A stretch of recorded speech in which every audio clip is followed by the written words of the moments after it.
It's 5:15. I call the Committee of the Whole to order. Roll call, please, Meredith. Alderperson Bellinger. Here. Alderperson Decker. Here. Alderperson Feldy. Excused. Alderperson Heidemann. Here. Alderperson Lefebvre. Here.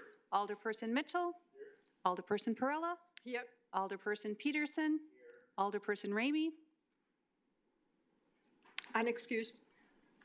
Alderperson Rust. Present. There are 8 present. Thank you, Meredith. Please join me in the Pledge of Allegiance. I pledge allegiance to the flag of the United States of America and to the republic for which it stands, one nation, under God, indivisible, with liberty and justice for all.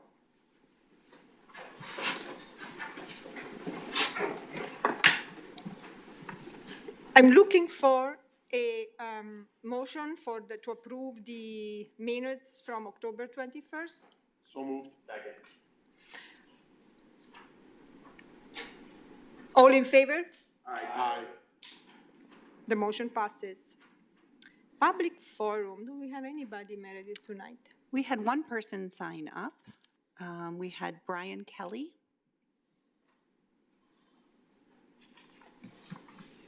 Five minutes. Yes. Brian, could you state your name and address for us, and then you have 5 minutes. My name is Brian Kelly. I'm a co-leader of a book club here in Sheboygan, and I have 2 book recommendations I'd like to make for anyone interested in the homelessness problem. So the first book is called Homelessness is a Housing Problem, and it seeks to answer the question, what causes homelessness? The authors analyzed many metro areas across the country and typical solutions people might offer up, such as mental illness, drug use and abuse, poverty, weather. None of these were really able to explain the homelessness rates in these different areas. What really was the cause of homelessness that the authors say is vacancy rates and prices. If the vacancy rates were higher, prices were lower, homelessness was not as big of an issue. And so this is something that Sheboygan struggles with. Both the housing studies that we've had recently have shown that prices are rising. And in the 2004 study, it said there are no affordable studio, 1-bedroom, or 4-bedroom units. This book introduced a metaphor that I like that explains homelessness. Think about it like musical chairs. So as more and more chairs are taken away in that game, more and more people become chairless. It's very similar to the homelessness issue here. And then the second one attempts to address solutions to the housing shortage. So several of these factors are zoning, financing, things like that. Something I would like the council and the city to look at are the recommendations that our housing studies have introduced. Some of them are like legalizing duplexes. Basically, the traditional pattern of development that Sheboygan was built with is not legal to build anymore. I'd like the city to look at those as they go forward, because if we do nothing, the vacancy rates are going to stay low, prices are going to be high, and more people in Sheboygan are going to face homelessness. Thank you. Thank you very much, Brian.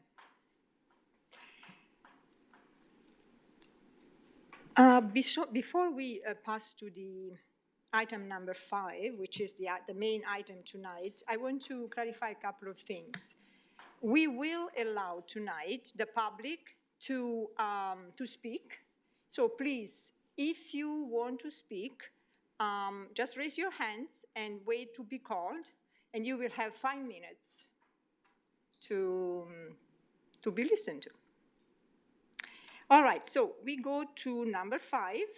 Number 5, we have the Housing Coalition here tonight, and they will introduce themselves. The Housing Coalition is a cross-sector partnership which works to alleviate housing insecurity in Sheboygan County, and it sees the cooperation and collaboration of many nonprofits in Sheboygan. But I let them introduce themselves, but they are the expert matters, subjects in the area, and I appreciate very much that they agreed to come to present to us tonight. So the floor is all yours. Thank you.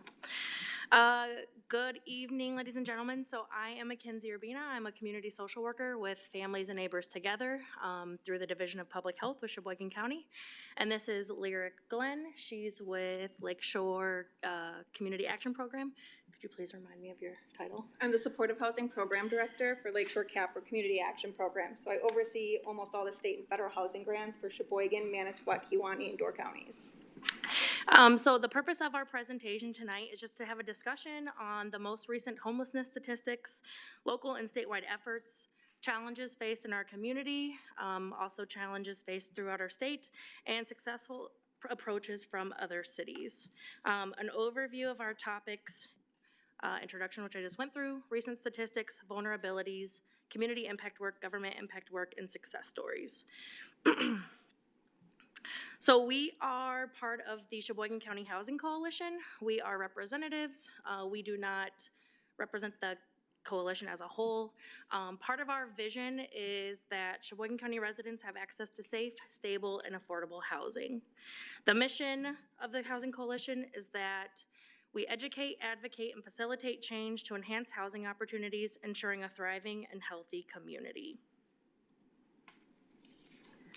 So I know that paragraph is long, but we're going to go into some data and statistics on current homelessness in the Sheboygan County and then the city of Sheboygan as well. And then I'm going to mention a few things on like statewide data. So if you were unfamiliar with the point in time count, you'll also hear it referred to as a PIT count. It is a it's done twice a year. Some communities only do it annually, but in the state of Wisconsin, we do it twice, January and July. It is always on the fourth Wednesday into Thursday. And it provides the community a snapshot of what homelessness looks like at any given moment. It's supposed to be a random sample of what we could use for data, resources, issues or trends we might be seeing in the community. So that's why we do it. So we just had, and typically I would throw in July numbers, but we just did the January PIT count. And we got approval from the state of Wisconsin to show our numbers prematurely before they go out to the whole public. So I wanted to share the January numbers because we have 2025, 2024, and then 2023. And it's broken down into 3 separate categories.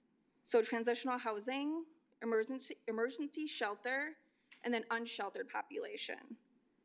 So the dark pink, or coral, whatever color you prefer, is going to be 2025.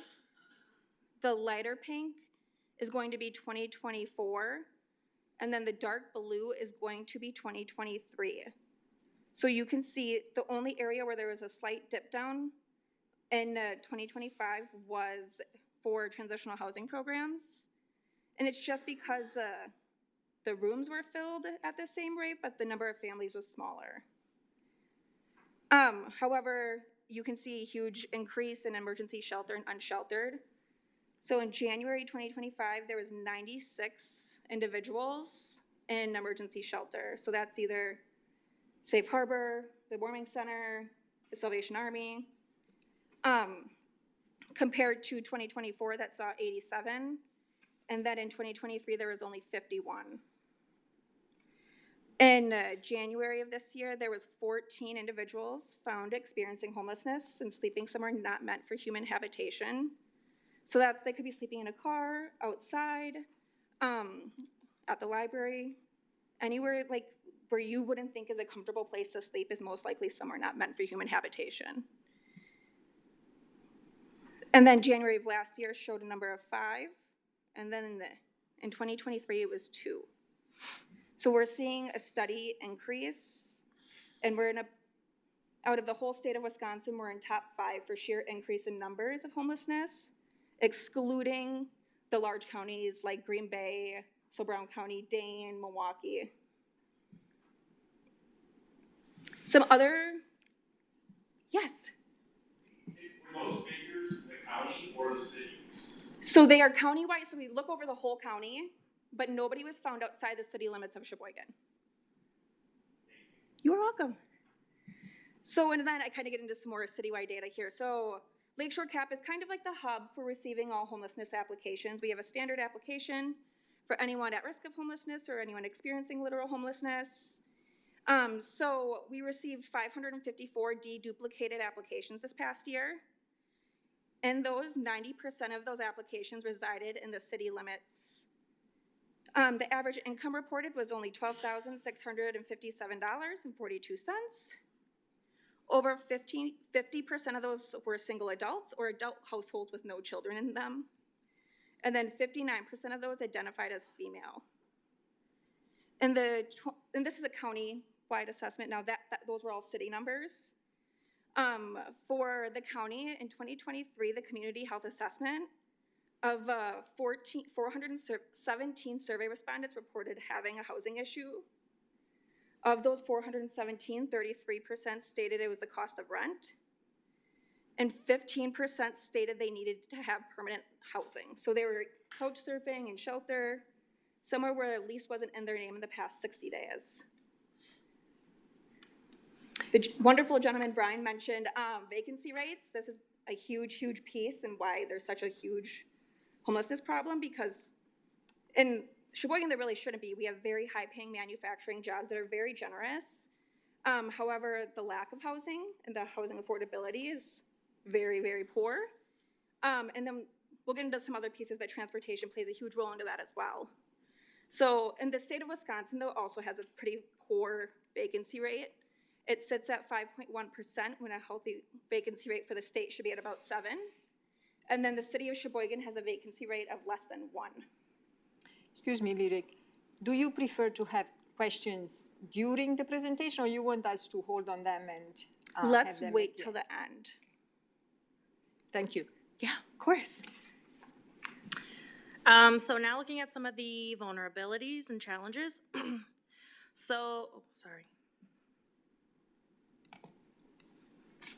Looking at employment, so barriers to employment and housing, difficulty accessing stable employment and affordable housing.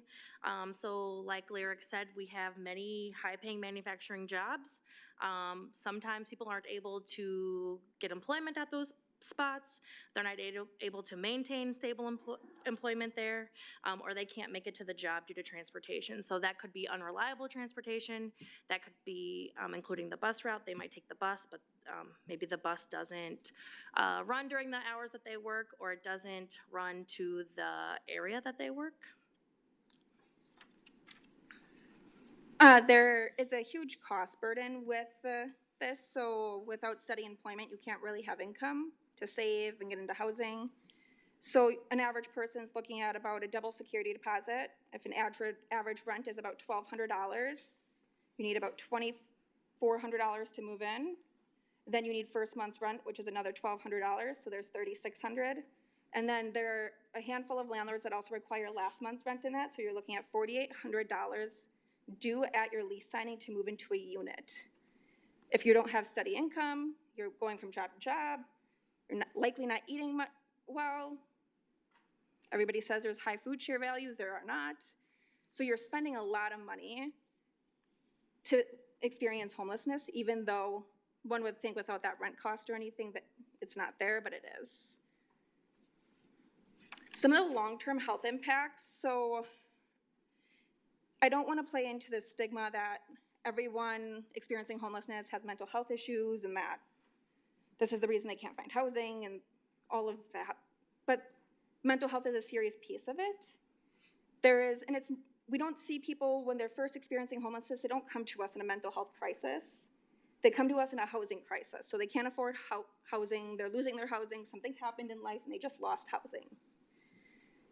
What happens then is when they become homeless and start experiencing homelessness, they have a secondary form of trauma that happens, and it's not due to other individuals experiencing homelessness, but they lose that support they had, and they start facing different forms of abuse by the community.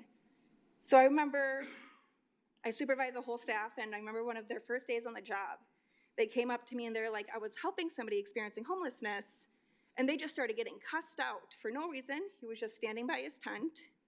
And I'm like, that's an everyday thing. That happens every day for people. It's not unusual and it was just by a random community member. And then looking at some of the social vulnerabilities, so the effects on families, children, and marginalized groups. We do know that marginalized groups are more likely to experience rates of homelessness. Some of those examples, women, LGBTQ, veterans. Landlords not wanting to rent to people. If it's a private landlord, they have that choice to choose. So like Lyric said, sometimes they can increase the amount that somebody might owe up front, or somebody with more stable income or a better rental history might have to pay that first month's rent and a security deposit. Maybe somebody who has a spottier history has to pay more to show that they're committed to the house or apartment. Receiving verbal abuse, and that can be from some of that stigma that people experience. So if their neighbors don't want them around, or if the landlord gets fed up with them, or things like that, experiencing some of that. And then just loss of community and isolation. So when the pandemic hit, everybody experienced social isolation, and for some people that still continues.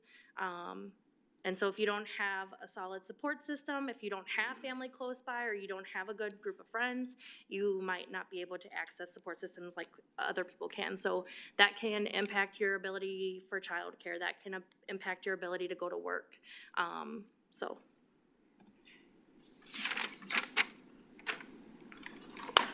Thanks. You're welcome.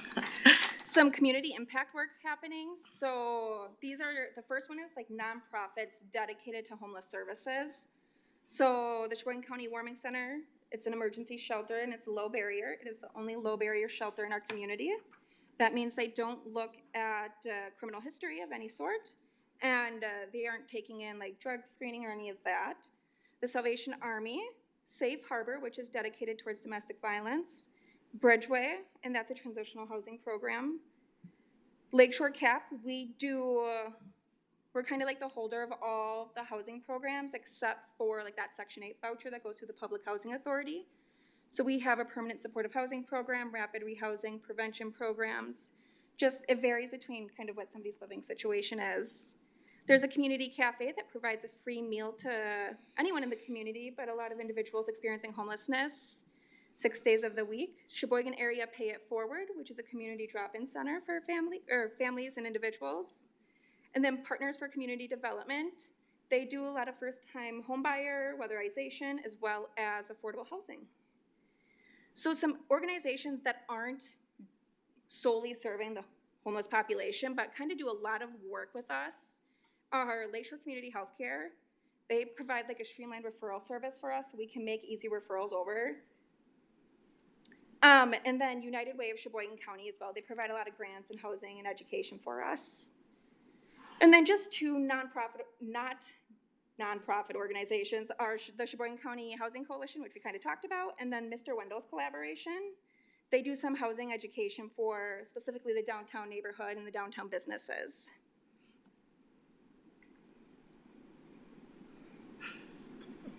Okay, so some of the challenges faced by nonprofits, limited resources, limited space, limited staffing, thank you. And then gaps in services such as having long-term housing options or having mental health support. So both of our programs feel the effects of this. Being a community social worker, people come to me looking for assistance with advocating on their behalf or locating resources.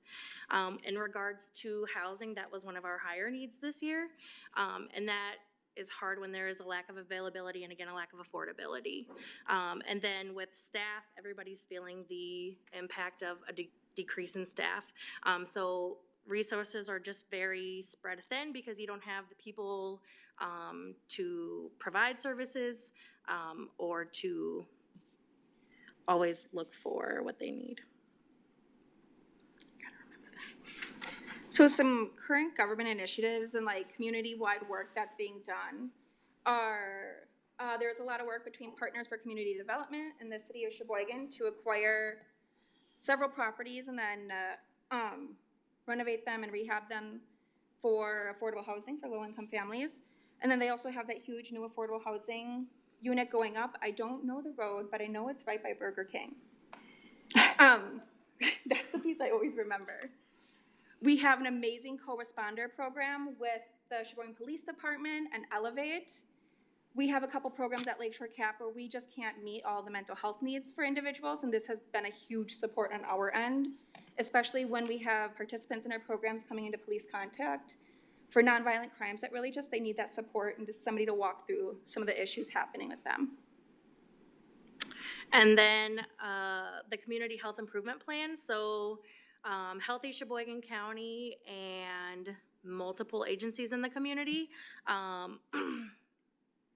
This factors into them. So this was put on by the Division of Public Health through Sheboygan County. And the top 5 needs that we identified were housing, activity and nutrition, responsible substance use. I'm gonna forget. Housing. Yep, positive mental health, and yeah, I said housing. Can't remember all of them. Okay, no. Got that one. Yeah. Oh, Child childcare, thank you, sorry, I should have been more prepared. So, Housing's there. each area of need identified is, there is a community agency who's overseeing, what the work for that area looks like. So for housing, they are partnering with Sheboygan County Housing Coalition, and then there is a liaison for Healthy Sheboygan County and the Housing Coalition. We're working on objectives and tasks, and going through each. We have 3 committees through the Housing Coalition: advocacy, education, and marketing. And then in November, we have a special committee that works on Homelessness Awareness Month. So last year, if you might remember, we put on an event, A Night Without Shelter. And so working to find solutions for our housing in Sheboygan. So what are areas of improvement that city, county, both could do? So currently the city of Sheboygan only follows what's set forth for fair housing protections. So that would be the protection of like gender, race, ethnicity, if you have a disability. There is, because there's no state laws presented here, there is opportunities for cities to pass additional fair housing ordinances, specifically in protection or to prevent the discrimination of housing vouchers. So that would be anyone that receives a housing voucher from Lakeshore CAP or the Sheboygan County Housing Authority and their Housing Choice Voucher Program. And then the other piece where we see the substantial discrimination is sources of income. Landlords are typically less likely to rent to individuals that only have SSI or SSDI as an income. That's not to say all landlords do that. So if there's any landlords in here, you don't all do that, but this is just areas we have seen. Myself as a service provider, looking at the state, the most success I see is when the county and the city come together. Instead of tic-tac-toeing between each other saying like, this is your responsibility, this is your responsibility, becoming one and working as a unit provides the most success. And you can look at Brown County, they have a homeless response team, they have an outreach team, they have a blueprint for ending homelessness. And all of those initiatives are documented and proven to work. It is a long-term goal to do that stuff. It's not immediate and it won't change anything quickly, but it is there. I'm sure most of the Common Council knows our zoning laws are very, very out of date. And the current zoning ordinances make it really difficult to develop housing. And it's not appealing for developers to come in here and try to develop housing when they're hit with so many barriers into housing. And then another area is right to counsel. I just read this amazing book when we walked by, and it discusses how 90% of individuals who don't have an attorney and are being evicted will most likely be evicted. And then 90% of individuals who have an attorney will likely remain in that permanent housing with long-term success at paying rent. And sometimes it's just that advocacy piece to the judge. And then a couple of success stories. We've had some 3 big successes at Lakeshore CAP we have two different programs that are mentioned here. A permanent supportive housing program, which is for individuals that are chronically homeless and also have some sort of documented disability. I would get into all of that if we had more time, but we don't. And then a rapid rehousing program, which is just for anyone experiencing literal homelessness or sleeping outside in shelter. in all three of these instances, we've had huge support and success between like working with our county government and then also working with other service providers, and all three individuals were able to get permanently housed. The first two had experienced homelessness for over 2.5 years in the city of Sheboygan. One had experienced serious domestic violence for over 30 years in her marriage, and her husband passed away. And she had no concept of kind of like doing basic life skills, so we were able to help her kind of learn and educate and do that. And the other gentleman is just kind of working on getting his life back together, just trying to focus on being able to sleep in a bed normally. He was sleeping in his car for a while, so just working on life skills that have been lost or just not used. And then in our rapid rehousing program, we had a wonderful participant that she was fleeing a very, very violent domestic violence situation. It took her about 3 years to actually leave. She thought what was happening in her household was normal. It happened to her mom. She didn't think there was anything wrong with it. And a school social worker actually kind of started working with her and like, oh, these patterns and behaviors are not normal. This is not how you should live life. She ended up going into emergency shelter and then getting permanently housed. And she actually had to leave the program early because she ended up getting a very, very well-paying manufacturing job. And that was 5 months ago. She's still in that program, or still at that job, and is still permanently housed and paying rent. Okay, so a summary of what we've talked about today. We recapped some local and statewide statistics. We humanized what homelessness can look like in our community, and tried to share the importance of understanding those vulnerabilities. Discuss some of the local nonprofit efforts and government and police department sharing opportunities. And then success stories from other cities such as Green Bay, some of the things they have going on that can be adapted in Sheboygan.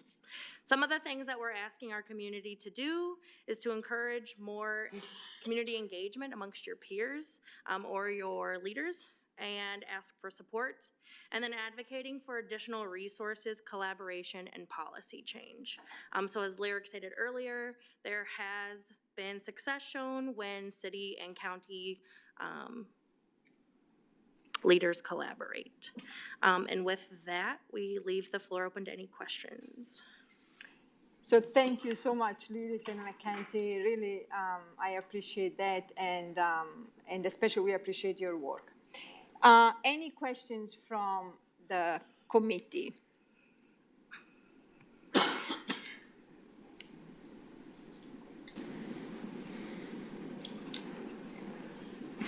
Yes, Alderman Heidman. Thank you, Chairman. Is there a situation where we have a landlords association in the city of Sheboygan?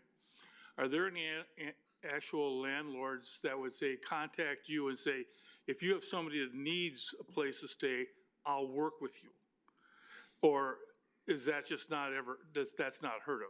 On very rare occasions it happens. Okay, but so is there a possibility that you would work with the landlord association to instruct them that you'd really much appreciate it if they adopted a program so you could get people into their apartments?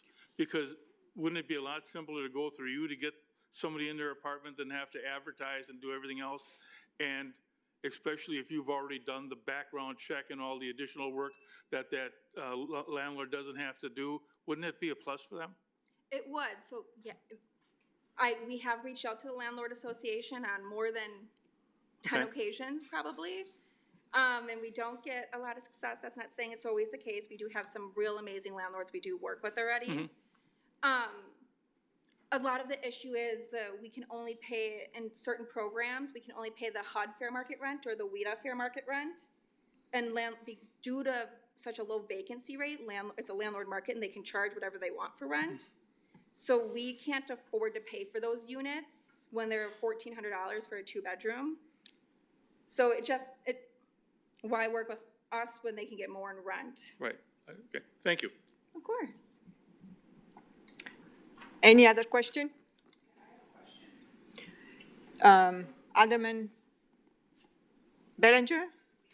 Thank you, Chairman. First of all, I'd like to thank you as the chairman for having the committee of the whole meeting on this subject matter. I think it's very important. Alderman Heidemann and myself have been kind of pressing to get this on the agenda for some time, so thank you for doing so. And ladies, thank you for presenting. It was very informative. I do have a couple questions regarding Brown County in the blueprint. I mean, is it like wildly successful, and are all these other municipalities going and adopting this blueprint? You mentioned that it was successful. Obviously, with homelessness, we would like to see, it not become a perpetual thing with the same people, and get them back on their feet, and get them into stable housing, stable employment, and everything, and become, real fixtures within the community. But I'm just kind of curious of, what that looks like, and what kind of results they're getting. Yeah, so the blueprint just happened, and it's still a work in progress. They're still working through it. But they did see a rather large affordable housing development go up. And then they're also working with what's called a homeless response team. And they've seen huge decreases in the number of police calls coming in. So instead, they have implemented, like, if a nonviolent police call would come in, they would, instead of sending a police officer to that, and sometimes they do, like, as a support person and as a resource in the community, and to build those relationships and remove kind of that, like, confrontation between police and, like, civilian population. But they were able to see huge reductions in police calls and police, like, the police response to nonviolent calls, and instead they send a resource to that person, and then that person automatically gets connected, whether it's with, like, coordinated entry programs, or if they need, like, food pantry lists, it's connecting that person with those. And then instead of, there's that huge community stigma, and they included their downtown businesses in this. They have, like, now their downtown businesses are referring them to programs, and they have a resource and a toolkit for them, which we've done some of this already in the city of Sheboygan and Sheboygan County, but we don't have a blueprint really to end homelessness or kind of this housing response team. And there's been conversations to do such, but they also had ample funding to do it during the Hallmark funds. Thank you. And just to follow up on that, you mentioned that collaboration between the counties and the municipality or the city is a key driver. I view homelessness as a multi-jurisdictional issue. I would have liked to see here tonight the county administrator. I would like to see the sheriff's department. I would like to see Plymouth, Elkhart Lake, Kohler here. I would like to see people from the Health and Human Services Department at the county here. I think this is a very dynamic, very complex issue to solve, and just putting everything on the city, with the limited resources that the city has, I don't think we can, address it completely. I'm very interested in this blueprint and any success that any other county is having. So that is intriguing. I would like to ask the city administrator if he has, or the mayor, I know the mayor's not here, if either one have tried to form any type of collaborative task force within the county to, address this, and at least bring it to the forefront, acknowledge the issues and the problems and challenges that we have, and try to get a kind of a blueprint together to move forward. So I'm not sure if that's been done in the past. I just kind of like to see if it's ever been approached. I've worked in housing for over 4 years, and not during my time has it been approached. Okay. So it might have been before that, but not while I've worked in housing. Okay. But I agree with you. It is not just the city's issue. This is a community-wide issue that will take years to solve and address, and it takes county government, it takes city government, it takes nonprofits. It takes everybody to kind of address it and fix kind of the systemic issues that have happened and work towards that. But I agree, there needs to be a task force of some sort to like find solutions and like ways to move forward.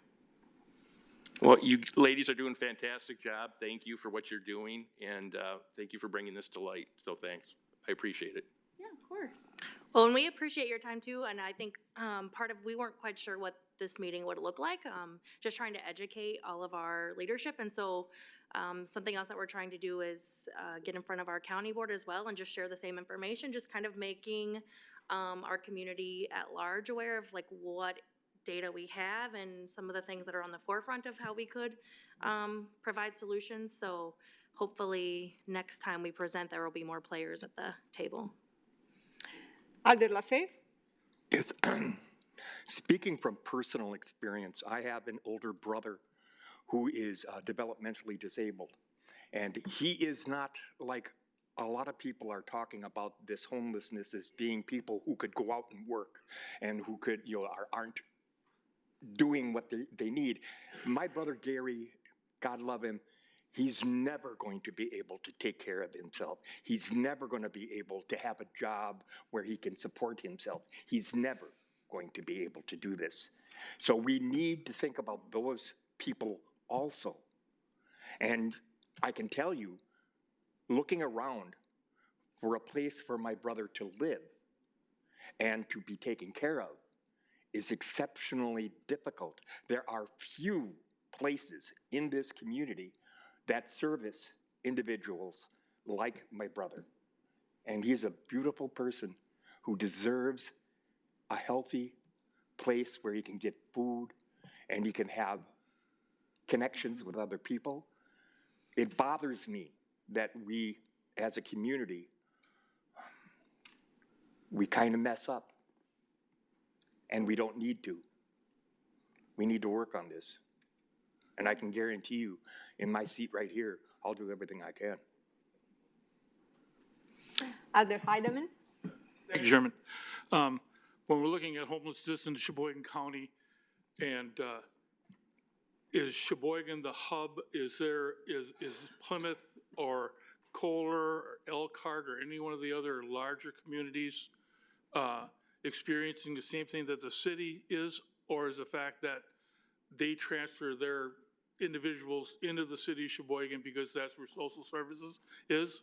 So that would make it more, it's all coming into Sheboygan, even though maybe some of the other communities don't have any programs that we have. Is there such a thing like that in Sheboygan Falls, Plymouth? Plymouth has, so out of that 554 I mentioned earlier about individuals that have applied at our Lakeshore CAP, 14 of those applications were from Plymouth, and then 7 of them were from Sheboygan Falls. We don't frequently hear that people are being transported here.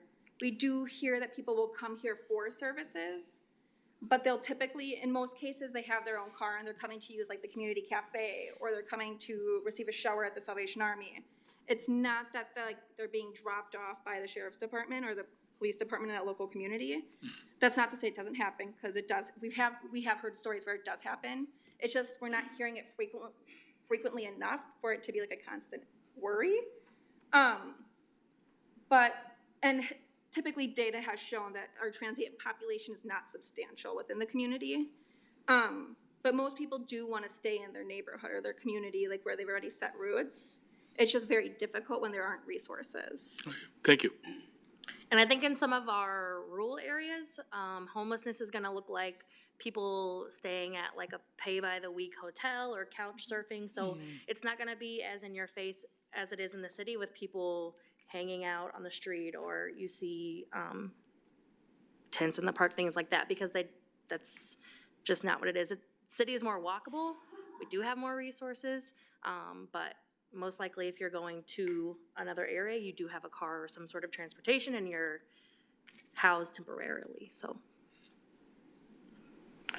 Alder Decker? Okay, yeah. I just have a quick question about like the breakdown of the homeless that we have in the area. Are they, I mean, is it more family? Is it families? Is it a lot? Is it more individuals? Just in a couple of families, or what kind of a breakdown is there of this? Yeah, it's mostly single adults or like two adults with no children, so anyone under the age of 18. Okay. The community does a very good job at like taking care of our families with kids in them. There's a lot of resources available, not enough, but a lot. a majority of the individuals experiencing homelessness are single adults. Okay.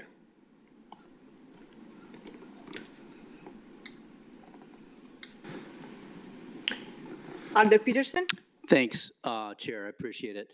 I had, actually, Alder Bellinger kind of stole my steam here a little bit, because I was going to ask some of the same questions that he had. I guess my question goes back to the collaboration with the county. I mean, if we don't have that, that's something that it seems like we need to start talking about doing. The second thing, though, I wanted to ask was regarding, oh gosh, now what was I going to talk about here? The county, and then the people. Oh, that's pretty much all that I needed to talk about. Let me think about what else I was going to say. Thanks. Sure. I have a couple of questions. So when you say the application, you have, in one of your slides, you have 500 something applications. Which applications are those?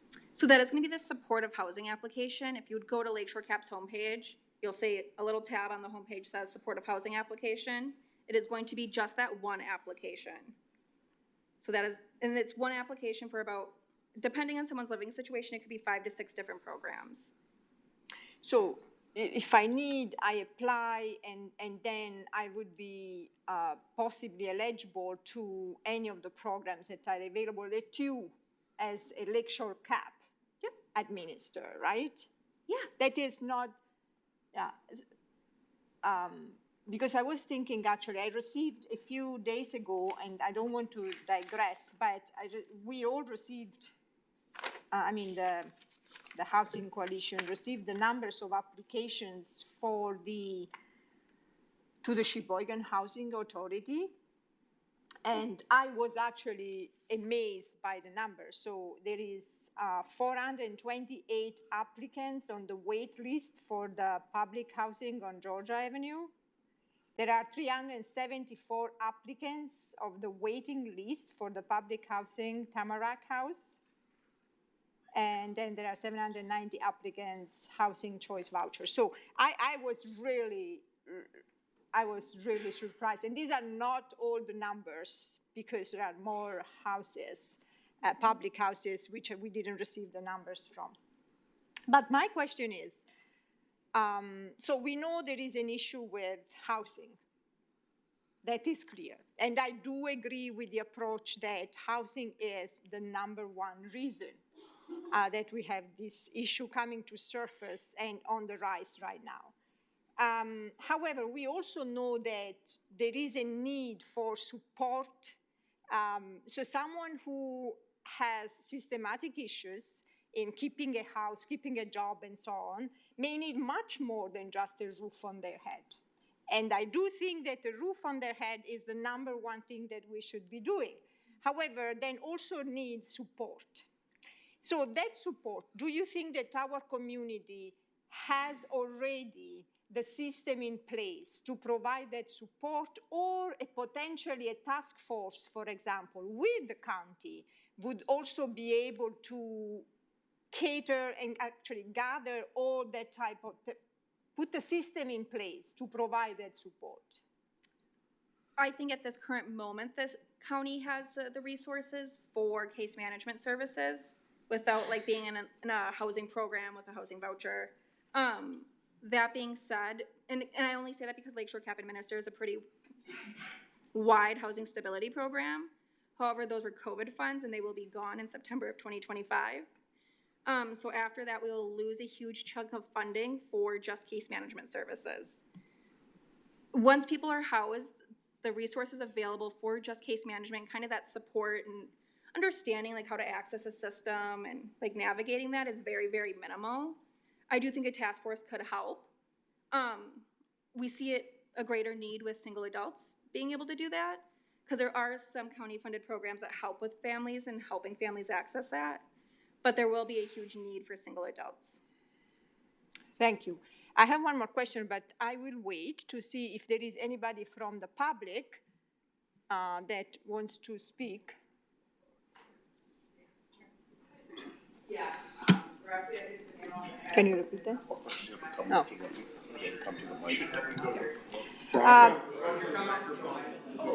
Please. I apologize, I'm so sorry, I'm so loud, I typically don't need the mic. Thank you so much, Alders, for your questions. A lot of what I had to question was encompassed. I did have just a question. Statistics, do we know, I know that a lot of nonprofits are concerned about funding this year.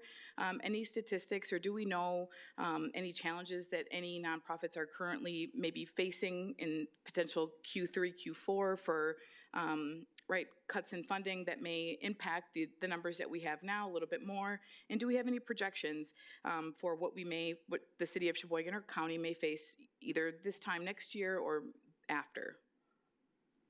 And then if you have any mental health service support, so is there a wait list or a time frame? I know last time I spoke with Aurora, it was about 2 years, for somebody, who has insurance to get some counseling services. So I was just wondering if we had any current info on that either. So I can't speak for all funding. I do know that Lakeshore CAP, all of our housing grants are state and federally funded. We do have approved budgets, but we don't know what the future administration, what those budgets, even though they're approved, will look like. So we have no clue. There is currently a survey out to a whole bunch of nonprofits by United Way about the impact. So keep an eye out for that, because I think that'll answer a lot of questions. For mental health services, I am seeing the same thing, about 2-year waiting lists, even with health insurance, still 2-year waiting lists if somebody can pay out of pocket. And then the one silver lining kind of is if you have primary care at Lakeshore Community Healthcare, they're looking to hire a psychiatrist. And their behavioral health program is pretty quick to get into. We have some program participants in our programs that have primary care there and are able to get their behavioral health needs met within a week or 2. And for the clients that I'm working with, mainly all families, a benefit for kiddos is the PATH program, but there is a waiting list sometimes depending on the school that the child goes to. Or sometimes I will refer to county services, but even there's a 6-month wait to longer depending on what their need is. Alder Peterson? Thank you, and I'm sorry for being a little absent-minded. I'm not normally like that. My other question was, I know you mentioned Green Bay, that they are kind of coming up with this blueprint. My question would be, are there other cities that are population matched with Sheboygan, either in the state or even nationally, that have demonstrated good model systems for dealing with homelessness that potentially we could bring home and kind of utilize here? If not that I'm saying that it's not working right now, but are there other places that potentially have things that you would like to see here within the city or within the county? Yes, so in La Crosse and Dairyland, they also have community-wide initiatives with their city and the municipalities and county government. Theirs goes a little different just because they sit on the border, and so they do some work with Minnesota. But they have seen huge successes in priority case management services and working on getting more affordable housing into their area. So they've worked a lot with nonprofits to get in key developers that could build properties, and then they would build it and then give it to the nonprofit. So those are the 2 communities I would look at, and they do very well in making sure people are accessing programs and community resources. And I just want to add that, I recently learned about experience in Green Bay as well. And one of the things that I noticed also is that they do have actually a position at the level of the city as a homelessness or homeless coordinator, correct? Mm-hmm. Right. So that also, it requires a different type. So, but as you said, Green Bay is much larger, of course, but I also know that, for example, I can't remember the name, but there is a Minnesota county which often is brought up as an example of a huge success of housing first approach. And I can't remember the name, but I can easily find out for you guys. It is, together with Finland, is the example nationwide that is brought up as a good success program and approach.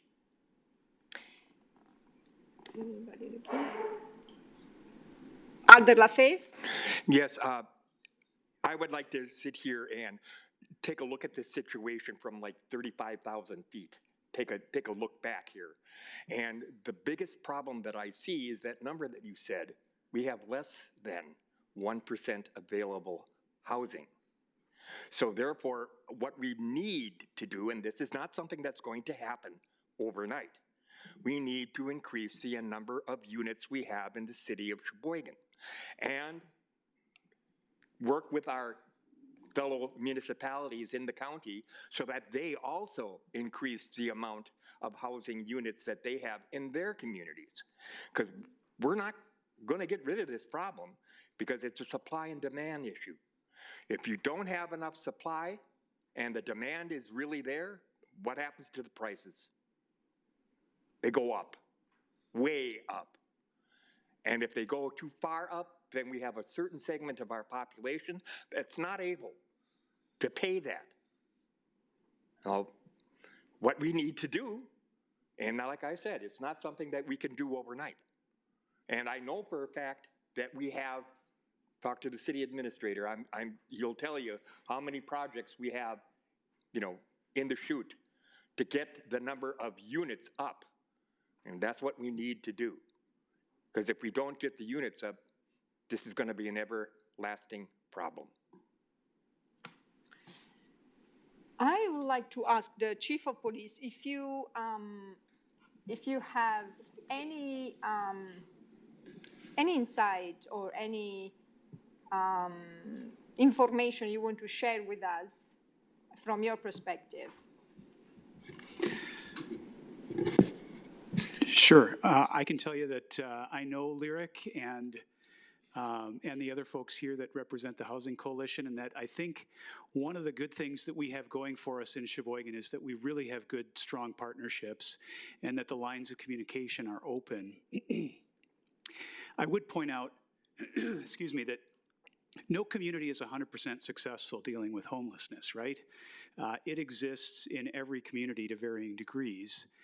And I think I would point out, at least from our perspective, that when it comes to crime and public safety and public disorder problems that are associated with homelessness, it's not a particularly serious problem for us in Sheboygan when it comes to those other consequences of homelessness. Well, it's certainly a serious problem for those that experience it. It's not something that really leads us often to have to be involved. And I would point out that police are much more than law enforcers, right? And that we are often in a position where we can help connect people to resources and make other suggestions, do motivational interviewing with people to try to help them to get on a different path. In many circumstances, and obviously homelessness is one of those circumstances, but at times we do need to use that authority of enforcing ordinances and state law to deal with some of the unintended consequences of homelessness. I would say, beyond that, the city's ability really to deal with some of the immediate problems are pretty limited. And that I'm glad to hear that your plan is to present to the community as well, or to the county board as well, because they certainly need to be partners in this as well with Health and Human Services responsibilities. I would say there's probably two circumstances where the police department gets called upon to help deal with issues of homelessness. One is where someone is found to be camping somewhere that it's created a complaint. That could be public property or private property. Or the other circumstances are where there's some other associated behavior that's causing a problem that generates a complaint for us as well. It is not our practice to go out and look ourselves. We are responding to complaints that are generated from our community members when it's causing problems for property owners or other people. And in those circumstances, it has been our practice to approach the problem with empathy and dignity for those that are involved, both those who are affected by homelessness and those who are impacted by some of the other consequences. Obviously, property owners can be impacted by it as well. Other people who are using parks or things like that, those circumstances where there's, the associated behaviors that cause problems. Sometimes it's substance use in parks. We have, rules against alcohol use in parks, I think for good reason, or mental illness or things like that that just create behaviors that prompt people to call the police to help resolve. And it's our job to try to mediate the needs of all of those parties. And I think that we do that by relying on the partnerships that we have. And so I appreciate that you mentioned our co-responders. That certainly has been a huge asset for us, not just with mental health people in crisis who need immediate safety help so that they're not a risk to themselves or others, but also in lots of other circumstances where people are just in need of support, and certainly when we've come across unhoused or unsheltered people, that's been a huge asset for us. And so I really think that that's what's contributed to the difference for us here, where there isn't a lot of the other associated problems encountered in other jurisdictions. And I think it's interesting that you mentioned La Crosse. My experience in La Crosse is that they've really struggled with this much more than here. Appleton, even Fond du Lac, really seem to have a much tougher time with it. And so, again, I think our partnerships are really important for that, and we appreciate it. Thank you. Mm-hmm. Yes, please, ma'am.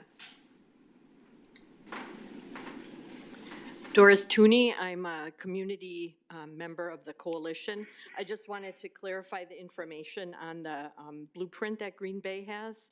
It's a 92-page document that's available online. I just Googled it and it's right there. So it looks like they've done a lot of work, and have a plan in place to prevent and end homelessness. So I guess I would take you to that document. If we're talking about trying to move forward, maybe we don't have to reinvent the whole wheel. Thank you. Thank you. Anybody else from the public? Yes, please.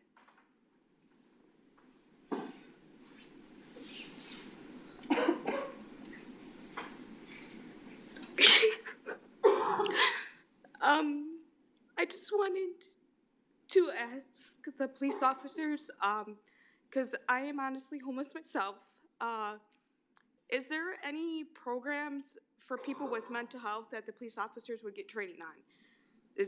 I've experienced multiple people before, even myself. It's something that I've seen, dealt with myself, having mental health, and I've been homeless in other places like Madison, and the police officers there actually are personally trained, some of them I should say some, for mental health. And I've witnessed being homeless, people who have mental health problems, and just how the police kind of interacted with them, and it kind of frightened me a little bit. Just a gentleman honestly being thrown on the ground because he was just mentally incapacitated so badly, and that I just wanted to speak out about that. Thank you. Thank you.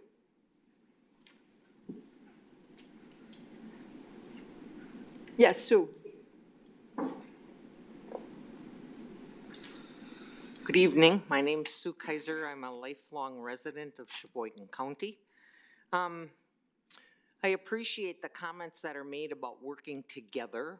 I think that that's something that's going to need to take place. And by working together, I mean not just our county board, but I'm talking where it was mentioned Plymouth, Kohler, any of the governing bodies of Sheboygan County should be pulled together by a task force, whatever, but it is working together. But most importantly, we are continually forgetting to bring in the people that are living in homelessness.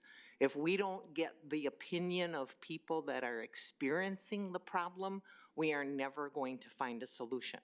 When we talk about building affordable housing, that is affordable by our standards. And I would like to give you a little challenge this evening, and that's each one of you who are here as alder people and the police people, et cetera, that are here, I'd like you to just take the scenario of a 2-bedroom apartment, 1.5 bath, unattached garage, no utilities, and write down on a corner of one of the pages in front of you, write down what you feel is an affordable monthly rent for that place. And at the end of the session, I would challenge you to ask your people here what their answer was and find out what kind of a range you have just here about what affordable is. And now add to that more and more people that are actually involved in homelessness. And I think you'll find that one of our biggest problems is we talk about affordable and we don't know what that means for everyone. So I challenge you, when you move forward, start looking at those definitions and start educating yourselves along with the community. And Sheboygan County Housing Coalition, we're here to help you. We're ready. We've been dealing with the problem. We recognize the problem. We have ideas ourselves. We work with people that live in this every day. And we would love to help our city and our county make a move forward. Thank you very much. Thank you, Sue. Alder LaFave? I can give you an answer. I have a son who is going through a divorce right now, and he's a recovering alcoholic. And if it wasn't for his sister, he'd be homeless because he could not find an apartment in the city of Sheboygan under $1,000 because that's all he's got. He's got a job. He's the working poor right now. So yeah, I'll answer you. I know exactly what that is. He can't find a place. And there's got to be more than just him.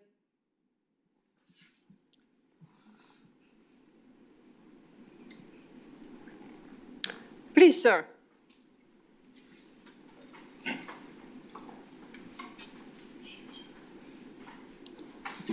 You have 5 minutes. 5 minutes? Would anybody object if I take a little bit longer? You have 5 minutes, sir. 5 minutes only? All right. Thank To you. address the police chief Thank you. on his interpretation. Do you mind? Thank you. On his interpretation of what's going on. I lived in this town for a long time. And I had a circumstance happen outside being homeless where an officer used my disability against me. He happened to be a step relative that never came to a call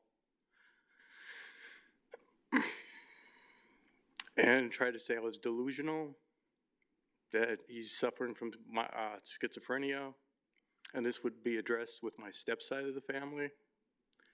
So there are things we need to do better. That they brought multiple officers finally to the scene where we were having disturbances. And a lot of it has to do with drinking. A lot of it has to do with smoking. A lot of it has to do with a lot of these issues that we are holding homeless people accountable. But what about the bartenders? What about the businesses? Why are they not cutting people off? Why are they not? We're homeless just trying to get sleep and that stuff, and they don't address these situations. That's just for the officer. How much time do I have left?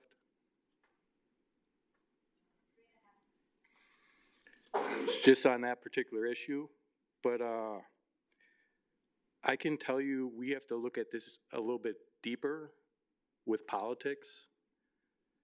I want to bring everybody together, but at the same time, what are we doing for our home country if we're talking about going into Gaza and building golf courses and hotel rooms and trying to manufacture that area when we got an issue at home that the judge basically told me we had 800 cases of evictions. And that's just one judge that told me that. And I was wrongfully evicted. And I'm not saying I don't have issues, don't suffer from mental health issues and that stuff, but I'm very articulate, I'm well educated. And a lot of people don't give me the time or day sometimes to describe what I've all been through. And I'm a product of my environment. I had a lot of work issues that created my environment, coming from Kohler, coming from Big Lots, coming from a lot of these areas that basically sent people my way to give me a hard time because of maybe bad personal decisions. And I can also not bring down, but there's a person that I know in the police force that tried to run me off the road when I was like 19 years old.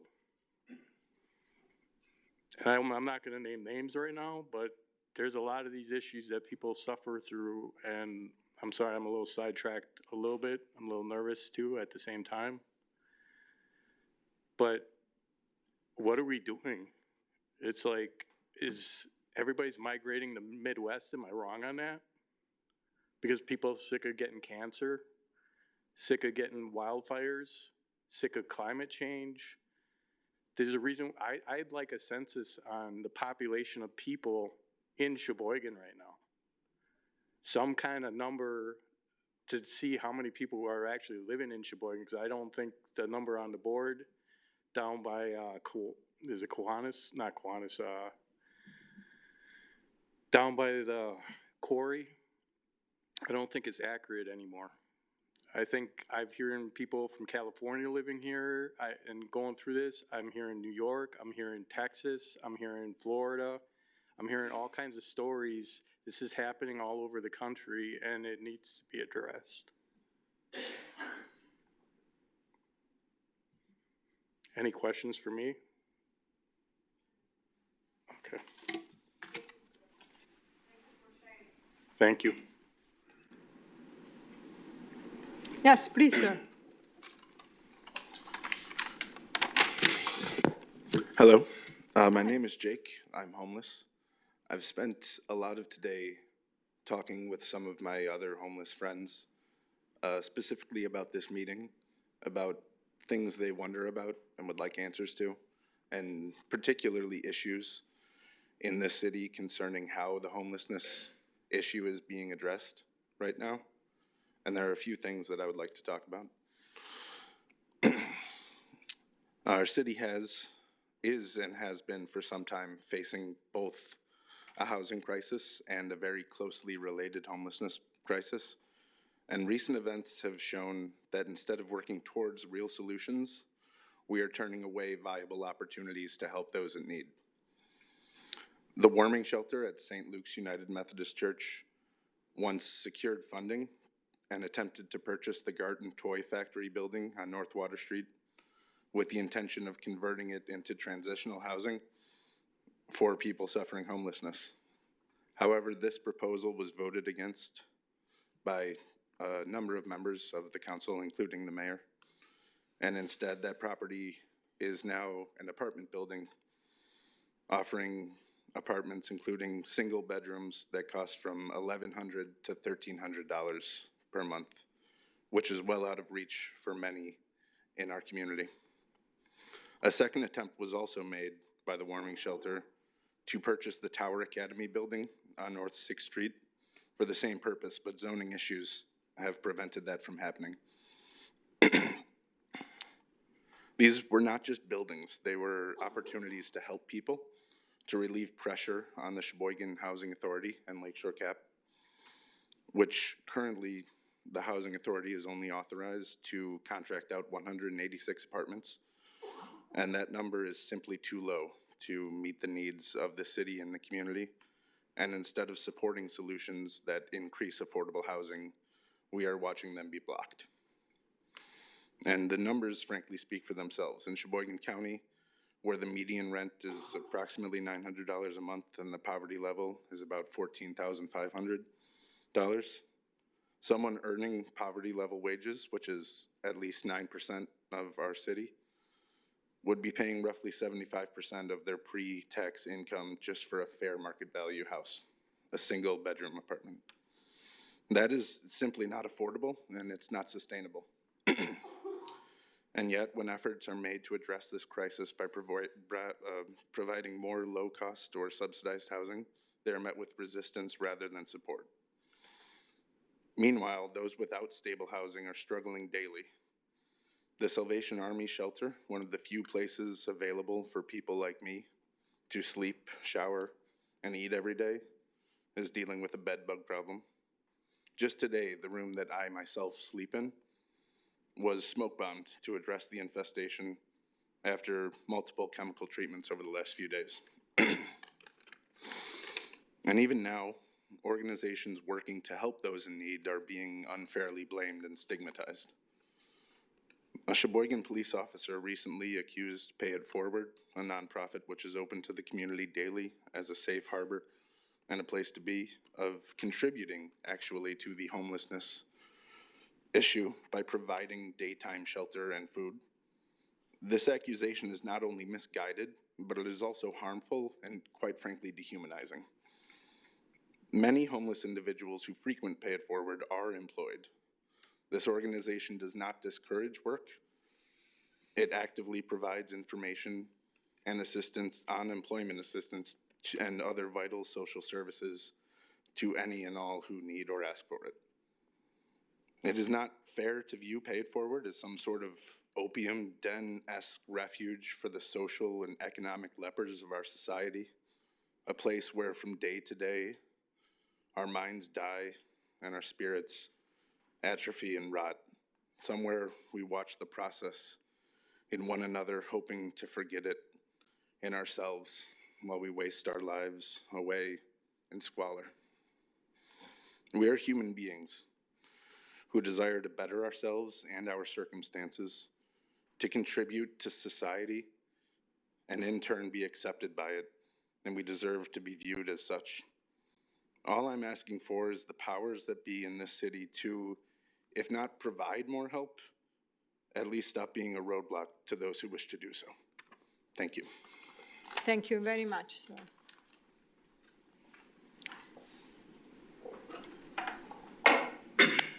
Anybody else that would like to contribute tonight?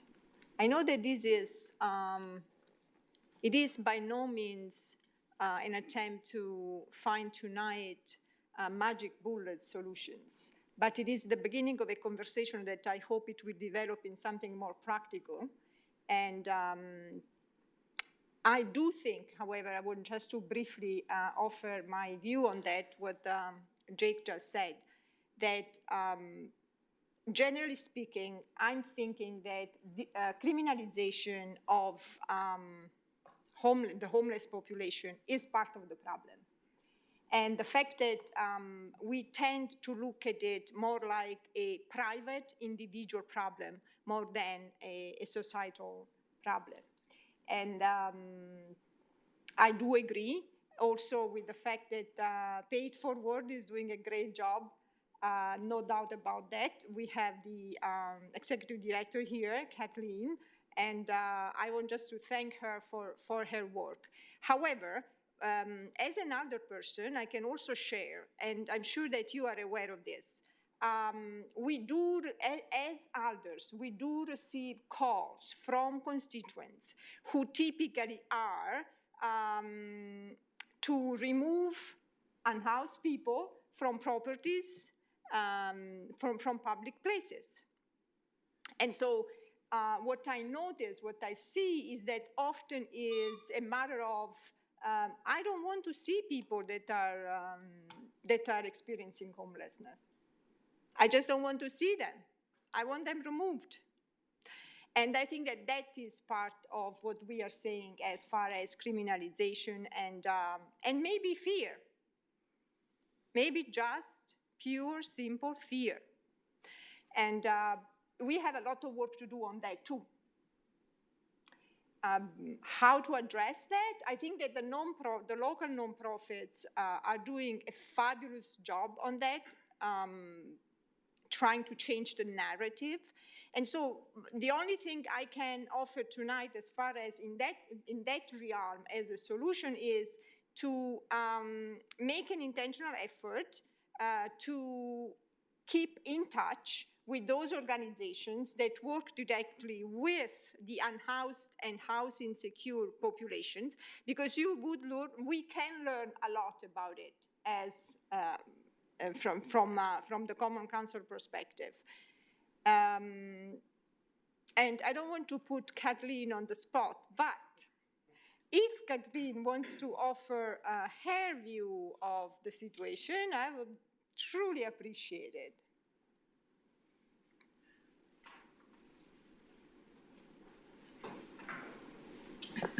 Hi, it's a good thing I don't mind being put on the spot. I like to talk. I'm glad. So I'm Kathleen Labonte. I'm co-founder and director of operations for the Sheboygan area Pay It Forward. We are seeing an average right now of 50 peers a day in our center. Sundays, it's upwards of 70 to 80. Our numbers are growing. I mean, we opened our center hasn't even been open for 2 years yet. And we have over 400 individual intakes that we have done. And about 93% of those are experiencing literal homelessness.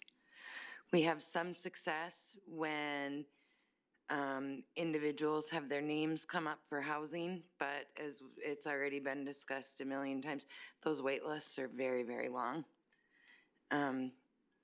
For the most part, our community has been super supportive of us, and they're supportive of our peers.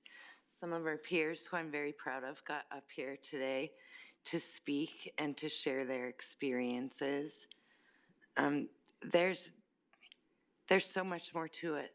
I mean, housing, yes, housing is a huge part of it. There's a lot more to it than that. The mental health issues, you know, it's nice to see that Elevate has a walk-in program now down on 5th Street. It's close. There's just so many things that need to be addressed. I don't know how to change things on my own, which is why we collaborate with everybody else, which is why we're part of the Housing Coalition and reach out to all of the resources in town to get things changed. I don't know how to quickly make housing available. I do see so many empty buildings that I drive by and I often question why. Why can't that be renovated? There's money in Sheboygan. Why can't that be renovated into apartments that are truly affordable? We have so much of our population at our center, and you are all welcome to come there and speak with our peers. They're working, or they're on Social Security, they're on disability. Other than being number 484 on the housing wait list, where are they gonna go? Because there's no place else for them to go. You know, they referenced one officer's comments at our center. Thankfully, the majority of the police department is not like that. We have a very, very good relationship with them. You know, we hear on a daily basis that without our center being open, they don't know where they would be. They have no idea. So I'm gonna invite all of you. Grazia comes to our center, but I'm gonna invite the rest of you. Joe's been to our center. Come to our center. Come and speak to our peers. They're the ones who are living homelessness. They're experiencing it. Come in, have the conversations, and then we can work together and see where we go from here to fix it. Thank you. Thank you Yes. very much, Kathleen. I'm just curious, what is Sundays, why your census is up on Sundays versus any other day of the week? Because the community cafe is closed. Oh, On Sundays, we have a calendar on our website where community members can go in, or other organizations, and donate a hot meal on Sundays. We always have food out, but the majority of our peers go to the community cafe for lunch. And on Sundays, that is not available. So everybody is at our center on Sundays. So that's another thing you could do. You could volunteer to come in and serve lunch on a Sunday. I will take you up on that. I look forward to it. And like I said, you are all more than welcome. I would appreciate, and so would our peers. Just come and have coffee, have some conversations. Thank you. Thank you very much, Kathleen. Yes, Lyric. I want to second that point. I strongly encourage everyone to go, to pay it forward, or volunteer at the warming center, do a shift at the community cafe. I always tell, I have some of my staff here, and I always tell them, like, I don't get to have a caseload or anything anymore. I don't get to be a case manager. So I am always humbled when I get to go and just like sit down at the community cafe and have lunch and just talk to people, because it reminds me of like why I'm doing the work I do. When most days I sit behind a computer and I'm writing policy and I'm trying to understand a grant or understand a new system, it's nice. It reminds you of like why you do the work you do and why you're trying to serve your community. And there's free food. Who doesn't love free food? And it's good too.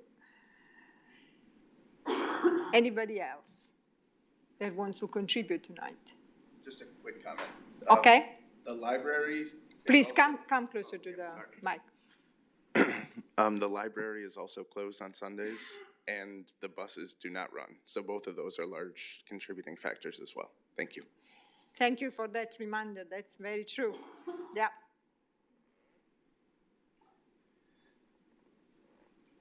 All right.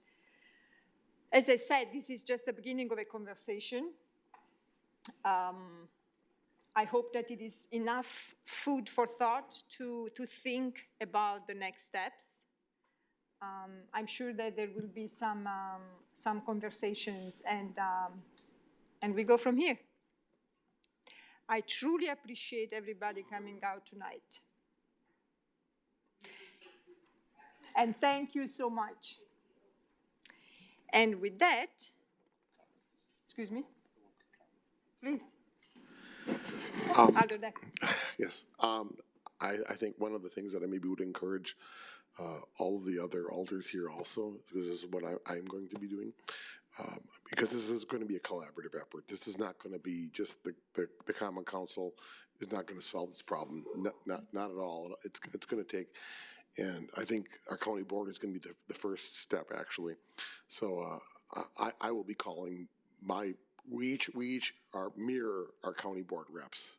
So I will be calling mine. Mine's Henry Nelson. I'll give Henry a call, and I will encourage him to get on board with this. And I think that every one of my fellow alders, I would encourage them to do the exact same thing. Thank you. Very good. I appreciate that we have a little action item to close the meeting with. Thank you. Okay. All right, Alder LaFave. Yeah, I just wanted to state one thing for us all to keep in the top of our head. It's quite obvious with the discussions that we've been having that this is not an individual's problem. This is a societal problem. So let's not go, well, these poor people, let's go, what can we do to make our brothers and sisters whole? Instead of thinking that individual has a problem. No, our society does. Thank you for that comment. Yes. Yes, Brian, please. You have 5 minutes. Hi, I just, thanks for everyone that came here tonight. The presentations were great. There's a lot of sort of leaving, like as we're closing our thoughts, it seems like there's a lot of like long-term like work with everyone. I just wanted to highlight some things that have already been recommended that I would really like to see come out of the city. Specifically, the housing study has had recommendations to update the zoning code specifically Right now, duplexes are not allowed by right in any residential zone. It would be great to see that to be added. That was recommended in the 2021 and reiterated in the 2024 study. Reducing our setbacks would allow more houses to be built on the land that we do have. Specifically coming up, there's that Memorial Hospital, or the hospital site. I think there are 24 units of housing that could be built there based on the zoning code. It would be great if we could make this, the lot sizes match what already exists in the surrounding neighborhood. I think that's a desire that most people have.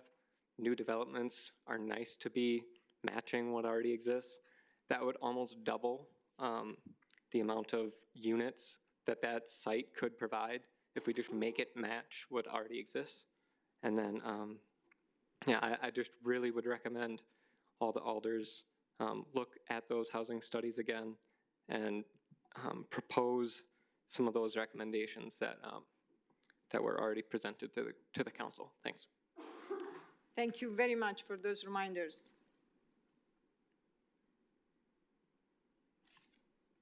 Anybody else? All right, then I look for a motion to adjourn. Move to adjourn. Second. The meeting is closed. All those in favor? Thank you. Thank you. Now we are adjourned. Thank you.